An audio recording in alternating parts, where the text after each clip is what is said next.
This is an auspicious moment in the entire history of India,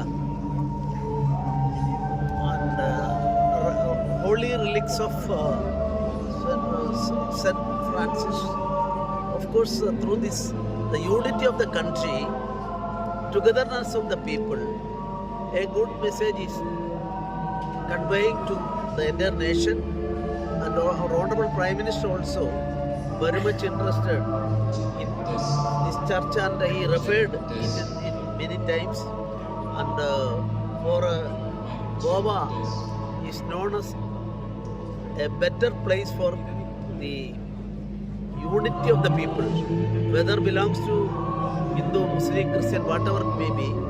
The feeling of oneness is there, and our present setup under the leadership of our Chief Minister also trying to level of maintaining it, and that is why for this program also fully cooperated with the Catholic organizations.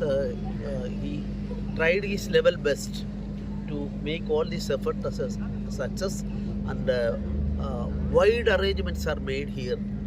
So I think this will give a good message to the people of India in all places. Saint Francis Xavier हाचे exposition आयच्यान सुरू जाता. तर गोंयांत communal harmony ही इंडियेंत maintain करपा खातीर दर 10 वर्सांनी जावपी ह्या उत्सवा खातीर गोंयभरांतल्या, देशभरांतल्या आनी परदेशांतल्या सगळे सेंट फ्रांसीस झेवियर हेजे मुद्दामून ह्या इव्हेंटाक येवपी लोक तांकां परत एकदां वेलकम करता.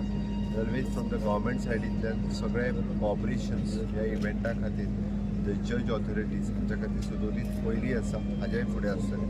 45 डेजचो इव्हेंट हो खूब बऱ्या पद्दतीन जावचो, हाज्या खातीर पुराय आमच्या एडमिनिस्ट्रेशनांतले सगळे स्टाफ अलॉंग वीथ द जज ऑथॉरिटी म्हणजे 24/7 for 45 days they are always with for the service of the people.